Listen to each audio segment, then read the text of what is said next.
Yeah. All right, so good afternoon. I'm Mark Ireland. I'm the superintendent here at the Sicily-Rome American Cemetery and Memorial. I've been with the American Battle Monuments Commission, ABMC, since last May. Prior to that, I worked for about a little bit over a year with the Defense Logistics Agency, and before that, 30 years of service in the Army. Thank you for your service. Yeah, thank you. One of the great things about the American Battle Monuments Commission is that we work to honor the service and sacrifice, especially the sacrifice of those who came before us. And so we have sites all over the world. In Italy, we have two sites. A lot of people don't know that we have two here in Italy. We're actually called Sicily-Rome because we include people who made the ultimate sacrifice from a few from Northern Africa that were pilots, but most of them were either involved in the landing and the fighting in Sicily, through the landings and fighting in Salerno in southern Italy, and going up against the Gustav Line, coming around, doing the end around to come to the landing here in Anzio and Nettuno, and then from there, after landing in January and June of '44, finally liberating Rome. And it's only about 60 kilometers or just over 35 miles from here to Rome. So not very far, but it took that long to get there. Wow. Yeah, I just came from Rome. It took me like about an hour. How long did it take them to get there? Over 4 months. Wow. Over 4 months to get there. And the reason for that, is many. One is they were trying to get people up from the south through the defenses that the Nazis had, right? And so we always hear all roads lead to Rome, right? It's common saying. But there were two roads that led to Rome from the south, and they both go through and around mountains. And so the Germans were in the high ground, dug in, entrenched.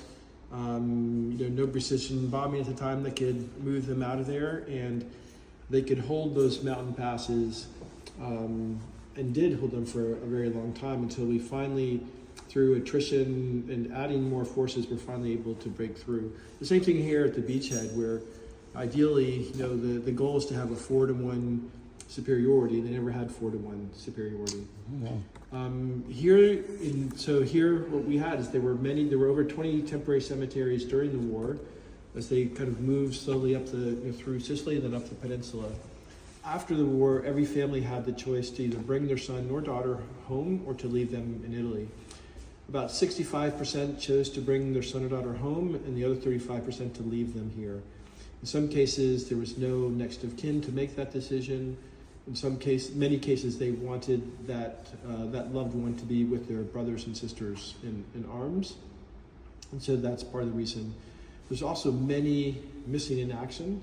So here we actually have buried over 7,800 buried here, and another 3,095 who are missing in action. Wow. Many of them are air crew, right? So there wasn't just the fighting on land and sea, but Italy was very important for strategic bombing. So from Italy on the east coast, on the Adriatic Sea, there's a series of military airports we collectively called the Foggia complex.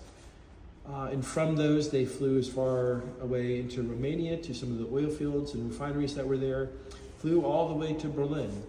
So we know, based on, there was no in-air refueling at the time. Yeah, I'm a flight engineer in the United States Air Force. Yeah, so you know. Yeah, I'm an air crew. Yeah, I was air crew at 25 years. Yeah. Right, and so, there was just, they were pushing the aircraft to the limit of their capabilities. And then, for those who weren't in the Air Force, and if you've seen some, a show like Masters of the Air, yes, right, then the difficulty that those air crew had. No pressurization, below 30 degrees. Yeah. Temperatures. So, for example, I remember reading the story of one of the gunners who, hit by flak or enemy aircraft strafing them, loses oxygen. Right, and they're at altitude, and he dies from asphyxiation because he couldn't breathe, not because he was killed some other way.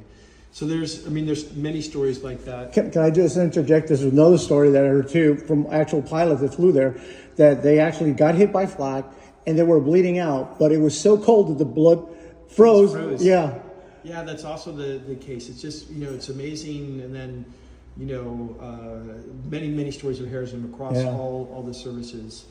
And so many, one of the things that we really try hard to do here is to share those stories, right? Through whether it's local Italians that are coming through, school-age kids, university kids, family members, is to help them understand that sacrifice that was made, those young men and women knowing that they were putting their lives at risk willingly for our futures, right? For the world that we have today. Right. And so telling those stories, so when someone comes and asks me, are there really people buried here, right? And we tell them that there are. And they start to make that physical connection and emotional connection to understand the cost of freedom, Sure. right? And so it's a very powerful place, and telling the stories is one of the best ways that we have to do that here. I also went to Casino, and I think I saw a cemetery there, American cemetery, and I think Poland cemetery, and I think the Germans had theirs too. So in the Casino area, that's right along the Gustav line, right? And so Casino is the city that's a little bit lower on the hill. Monte Cassino is up on the top of the mountain, right? It was famous 12th century abbey is there. So in Casino there is a Polish cemetery. It was there were 4 battles for that area, 4 major battles. The very first one involved the Nisei, so the Japanese Americans. They actually were able to get up more than halfway up the mountain, but didn't go further because the people on their left and their right weren't able to progress. And when they finally did break through, it was, at Casino itself, it was the Poles that were going through. So the Poles have a big cemetery memorial in that area. Yeah. The Brits also have a cemetery near Casino. Then the Germans do a little bit further away. Mm-hmm. The Americans had a cemetery, a temporary cemetery in the area. But after the war, after families made their decision about taking their son or daughter home, the decision was made to consolidate the locations here, either in Nettuno, as this was the largest temporary cemetery in Italy. I'm sorry, how is this name pronounced of this area? Nettuno. And what does that mean? It means Neptune. Oh, like King Neptune of the ocean? Yes, the King of Neptune of the ocean. So if you go to the local town here, there's a big fountain and statue of Neptune. Nettuno. Right, so Nettuno. And then it's also called Anzio because at one point they were the same city, and then at some point they divided the names. And Anzio is where the port is, but most the port was taken by Rangers. But most of the ships, the LSTs that were unloading troops during the landing. LSTs? Yeah. So what does that stand for? Landing ship tank. Oh, okay. Right. Then there were LCRs, or I don't remember what that one stands for, but there are different types of landing ships. Got it.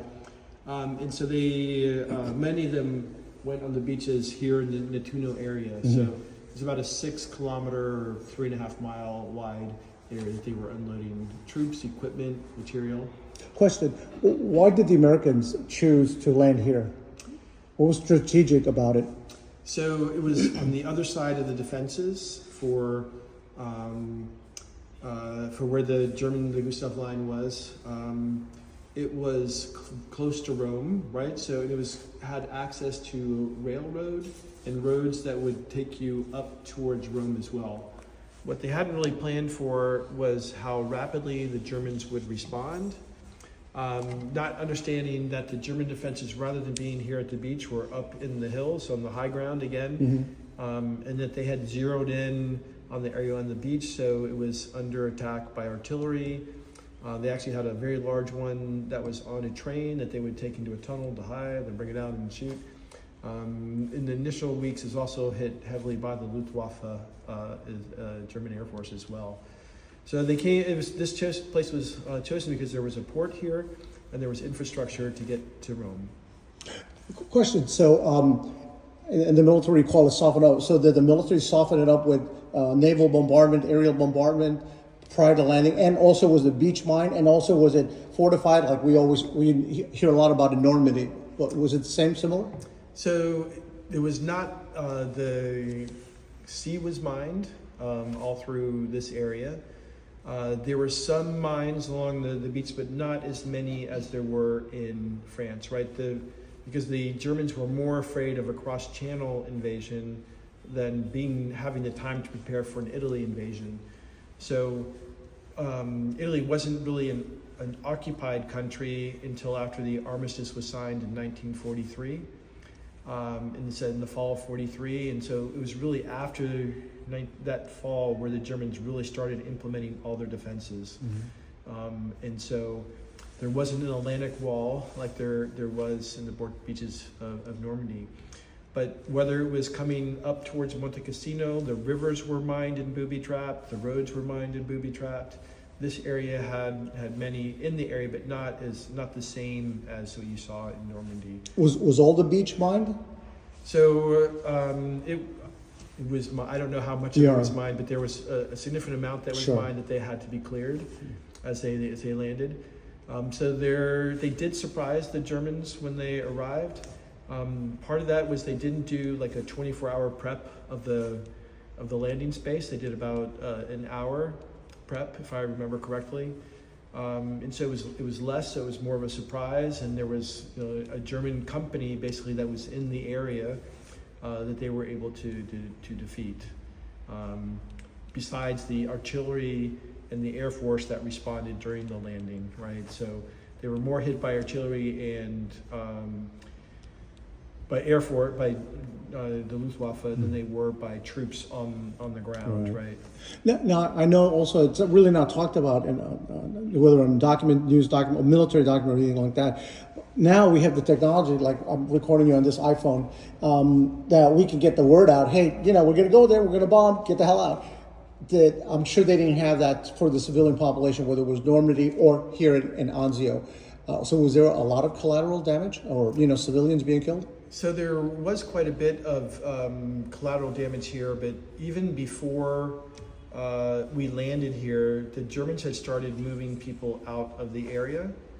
And then when the Americans came, we actually evacuated whoever was still here, which were tens of thousands of people, to southern Italy. Okay. Right. So some of them went to Naples and further south to Calabria. Some of them went to Sicily. I'm sorry, can I just stop you for a second? Sure. I know I hear taps in the background. Yes. Okay. Can we just take like maybe 5 seconds of silence? There's taps going on in the background, guys. Thank you.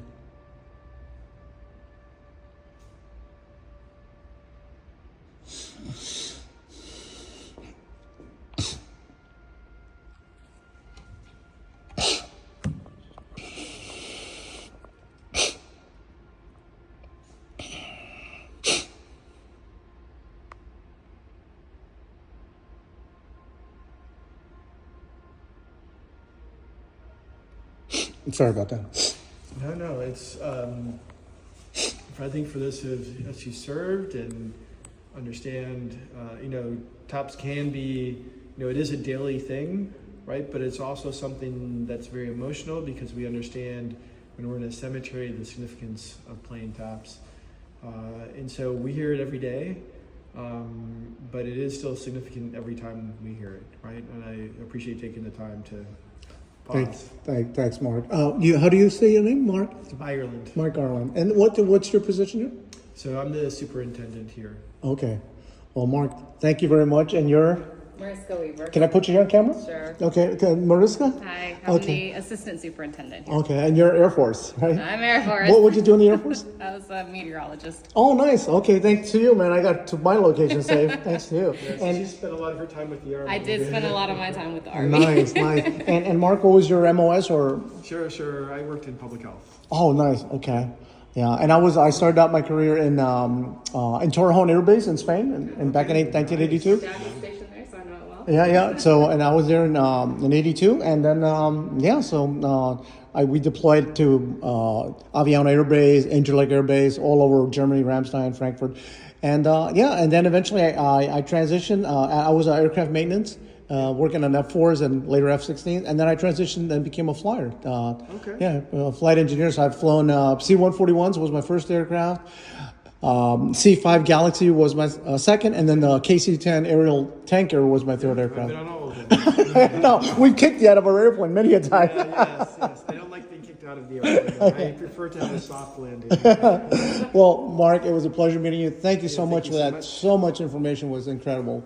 Thank you so much. Thank- Are you done recording? Yeah, and thank you again. Yeah. Thank you So very if much. you like, we can